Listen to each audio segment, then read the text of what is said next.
the Supreme Court were to rule that presidents are immune to prosecution, would Biden change his act? I doubt it. That's the thing. You know, somebody in your chat was asking about the outcome of this Supreme Court ruling. I think if the Supreme Court ruled in the most maximally pro-Trump way, which is, of course, ex-presidents are entitled to absolute immunity, I don't think it would change Biden's demeanor at all. Cenk Uygur just took you over for a second. Of course it did. Of course, exactly. Cenk, get out of here. Now, yeah, I think that Biden is too good faith with institutions that I don't think, you know, a ballsier person, and perhaps I'm not saying that this would be the right thing to do. I'm just saying a ballsier, somebody, let me put it like this. If Trump were in Biden's position right now, and it were Obama in Trump's position, talking about absolute presidential immunity, Trump would be posturing in front of the Supreme Court. He'd be tweeting or signaling, maybe even low-key threatening the court, like, are you sure you want to do this? Biden would never do that because he's too much of an institutionalist. But yeah, this fucking court it's insane. I mean, I don't think they're gonna rule in a maximally pro-Trump way. I think even they recognize, yeah, you can't just cut a president a blank check to commit crimes with impunity. But I do think they would remand it back to DC or district court to just drag it out, because that helps Trump as well. I was listening to the back and forth. I didn't listen to the whole 3-4 hours, mostly for a few reasons, one of which being it's hard to listen to Trump's lawyer, honestly. Yeah, it just it was bizarre, the arguments I was hearing, to the point that I thought I must not understand the legalese. I must not understand. He's not actually saying that as long as he confines his actions within the role of the presidency, then an attempted military coup would technically he'd be immune of prosecution from, or an assassination of political opponent. Because I remember saying, like, wait, with this logic, if Trump's immune as president, then he could go assassinate his opponent. And like Biden, Biden take the wheel, and that was the joke. And then they went out and they made the joke real. Yeah. So here's the thing that frustrates me is, I mean, the questions got pretty pointed from the justices, particularly Justice Jackson, but even Justices Kagan and Sotomayor, they were pretty pointed. And there were even times that, like, Chief Justice Roberts and even Alito and Thomas, you could tell they were like, this is kind of fucked. But I wanted somebody. I wanted somebody, and hope like Sotomayor or Jackson be like, okay, counsel talking to Trump's attorney, let's get super real. I know we're asking you some hypotheticals. Let's get super real. We asked you the hypothetical, which is, if we believe, or if a president believes that his political rival is corrupt, could he issue a command to have that person assassinated? And you said it depends on whether or not that constitutes an official act. He may need to be impeached and convicted first. So let's get really personal. The current president of the United States is Joseph Robinette Biden, your client's political rival. President Biden has publicly stated that he thinks that Donald Trump is a corrupt authoritarian. So would you care to look into whatever microphone, obviously they don't have cameras, would you care to speak into the microphone and say to the president, who's probably listening right now, that he can assassinate your client, even though you would prefer he didn't, and not be held criminally accountable unless he's first impeached and convicted? Would you like? I invite you to go ahead and say that. I wanted a justice to say that, because you can tell throughout the course of the conversation that even Sauer was like, "Fuck, I was hoping you wouldn't ask me this question, but I'll bite the bullet." Somebody should have asked the question very pointedly like that, because it is an absurd proposition. They also said, hey, okay, what if he wants to sell nuclear codes? Well, I mean, it depends on how it's constructed, but yeah, it could constitute an official act. What if he wanted to stage a coup, which is even worse than trying to assassinate a political rival? Well, I mean, depending on how that's constituted, it could be an official act. So he'd have to... It was weird because they actually he was like, well, depending on how it's done. And then the justice, I think I could hear it in her voice, like, what do you mean it depends on how it's done? And she like lays out a scenario. It's like, okay, president calls his generals who, as a president of the United States, he'd have regular conversations with, and he tells them, I don't really want to step down. Let's do this thing. And he seemed to give it notion that would be within the bounds of the presidency. That wouldn't be him acting as a private citizen, and therefore he would be immune from it, whether it was successful or not. Yeah, no, I mean, again, crazy. It's so crazy. And to me, there's so many things that are wrong with this. Just I don't even know where to begin. One thing somebody in your chat said, William of Orange. Wouldn't that be something that the other attorneys say rather than the justices? If they did ask that question, couldn't they be seen as biased? So in the front of the Supreme Court, the attorneys can't ask each other questions. So it's a dialogue strictly between each counsel and the Supreme Court one at a time. But yeah, a justice could easily ask that question. They wouldn't have to say, I invite you to invite the president to murder your client, but they could say, they could throw names to it. They could, let me put it like this. There is no rule forbidding Justice Jackson from putting names to hypotheticals. She could have said, does that mean? I'm sorry, the image in my head of just Sotomayor saying, tell President Biden to take the shot. Tell him to take the shot. Right. And see how that, are you going to say it? Are you going to do it? Does he have the green light? Yeah, but she could have said, one of them could have said, does that mean by your logic that President Biden could assassinate your client and not be criminally prosecuted unless he were first impeached and convicted? You could ask a question like that. They ask pointed questions all the time. But here's the other thing. Donald Trump didn't always have this position. This is the other thing. Fucking conservatives just like forget. I love the memory hole. Like the memory hole for Trump is just insane. In 2020, Dylan, you may not remember this, even though I know you were like neck deep into politics at the time. 2020, a month out from the election, October 8th, 2020, Donald Trump, then President Trump, calls into Maria Bartiromo's show on Fox News. And he says, Bill Barr will be the greatest ever if he indicts Biden and he indicts Obama. Obama, of course, being an ex-president. So besides the fact that we have a sitting president publicly demanding that his political rival be indicted, which is the very thing that they say that Biden has done to Trump, even though they have no proof that Biden has ordered the prosecution of Trump, I digress.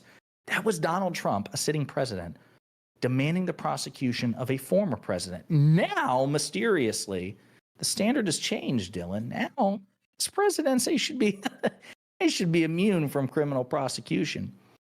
I wonder what changed. I don't know. I think maybe it was the fact that he was president a little tiny bit.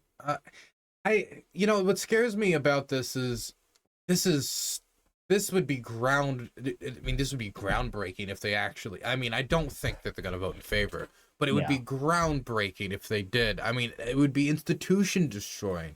The whole point of the idea of checks and balances is that the different parts of the government work together to balance each other out so no one institution becomes too powerful. But if you tell one of those institutions you can just do crime and get away with it, and you say that to the most powerful person in the world of all people, if there's any people that need checks and balances, that need, some borders guiding their actions, it's the ones with the most power. Those are not the ones you take away the checks and balances to, take away the guardrails for. Those are the people you most desperately want the guardrails for. And even if you're like a Trump cultist, like whatever, okay, go sacrifice a goat for the man. That's your business. But one day power might be held by, I don't know, Kamala Harris. Right. What would happen if Trump won the case, but then Biden won re-election? No, 100%. And then they'd be like, well, what they really meant was that was only for Republican presidents. Then Democratic presidents can indeed be criminally prosecuted. But yeah, like it is. It's so that's why I say this as a. I also hate Southerners. Yeah, as well. So I grew up in rural Kentucky. So like you're allowed to make that joke. Look, I'm from Maryland, which is the most south, of course. Okay, no, listen. You have Jamie Raskin. As far as I'm concerned, Maryland can do no wrong, right? It's just perfect. As long he who holds Raskin is flawless. But to your point, yeah, to me, I think it's important to be consistent on this. Right now, the president is a Democrat, and I don't want Biden to have that power. I don't want Obama to have it, Clinton. I don't want to have a future President Raskin to have that. It is on principle, on balance, no matter who occupies that office. That is untenable. To your point, it's not just an extreme. It would de facto break the Democratic Republic. It would violate. It would be waiting for a person to break it. They would have the tools available to them to break it. They would just wait for the right person who'd be willing to touch them. But Dylan, Trump's attorney, Sauer, what's so fucking funny, like there are some clippable moments that more of them I think you should watch, because you shouldn't watch the whole thing because you'll just hate everything. But at one point, Trump's Justice Jackson was like, So is a president not obligated to obey the law? And Trump's attorney is like, well, of course he's obligated to obey the law. And she immediately says, but you're saying there can be no imposition of a penalty if he doesn't violate. So it's basically a gentleman's agreement. Of course, the president must uphold the law and must obey the law. Thank God Trump's a gentleman. Exactly. What an honorable man. I don't know, man. To me, it's. Well, let me ask you, because you, again, you know foreign policy better than I do. I know. So, like in the United Kingdom, King Charles is sovereign. He is above the law. Unless Parliament were to change the law, Charles is somebody who could go out on the London equivalent of Fifth Avenue and shoot somebody and not be prosecuted because he is the crown. The crown is what prosecutes. We don't have a sovereign in the United States except the Constitution, right? What about like other like presidential republic? Like I assume President Zelensky is not entitled to that sort of like absolute legal immunity or other presidents honestly, you're aware of. I tell you no, but I haven't Googled it because it just sounds so stupid on its face to make that because like other countries have arrested and then prosecuted and then put in prison their leaders for committing crimes while in office, like for example embezzlement, sure, like or other crimes. And if you take away that ability to go after them for doing crimes, then it's really just whatever you can finagle out of the system you're allowed to do. And I mean the only ones that I know of that has that I know for sure has that are like, I don't know, Eritrea, like North Korea, maybe, like all the places that you can get away with all that criminal activity for sure by law. But it just, I mean, but even in those places, it isn't that open. It would be like, well, he's never committed a crime, even though he's dead. They don't cover it. They don't prosecute it. They don't talk about it because they're the leader. They don't get it. This would be in a way almost worse because it would be us all openly declaring, well, you don't have to prosecute him for crime. Just don't, like, he can do whatever. Like, they don't, in those countries, they just say they don't commit crime, even though they obviously do. And ours, we'd be saying, okay, he commits crime, but that's okay. Right. Yeah. It's not a case of prosecutorial discretion or people choosing not to go after former presidents because they think it's a dangerous escalation or it risks a tit for tat. It's just a blanket absolute immunity where it's like you don't even need to bother with prosecutorial discretion or trying to conceal it or just denying the reality. The guy is just entitled by dint of his office. He could do the ultimate prophecy, which is shoot someone on Fifth Avenue and not only not lose a single vote, they couldn't prosecute him even if they wanted to. I think it's gross as shit. And to me, like, here's a pitch to the QAnoners. He could start up an adrenochrome smuggling, sex trafficking underground railroad of child endangerment. Has donated $5. And there's no prosecution. But then he'd be a Democrat. He'd be a Democrat. As long as he uses government contractors and he doesn't do it as a private citizen under Trump ILC, then it's okay. Yeah. So as far as like your next steps, I know you said you're about to would you call it go on assignment? What is it that you're gonna be planted or go on assignment? What is it? I'm gonna do an embed. An embed. Yes. And you said, how nervous are you? I mean, honestly, right now, I'm more nervous about missing my bus than anything else. This is my going on 3 years.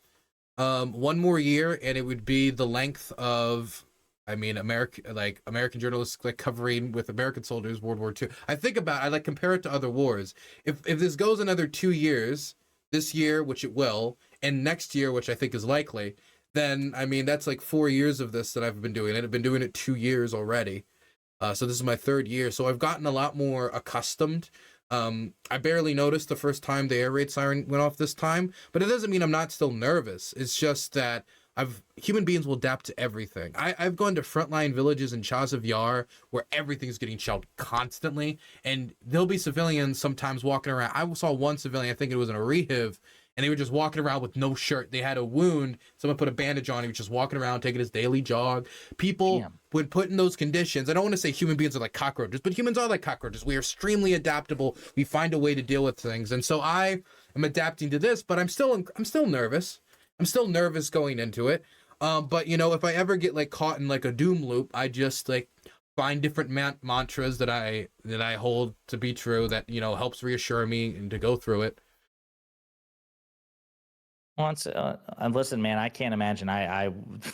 I could never do what you do. It's crazy. I think it's awesome that you're that you're that steadfast in your principles. You're willing to put your life at risk, and I'm sure you try to minimize that risk as much as possible. But I think it's awesome what you do.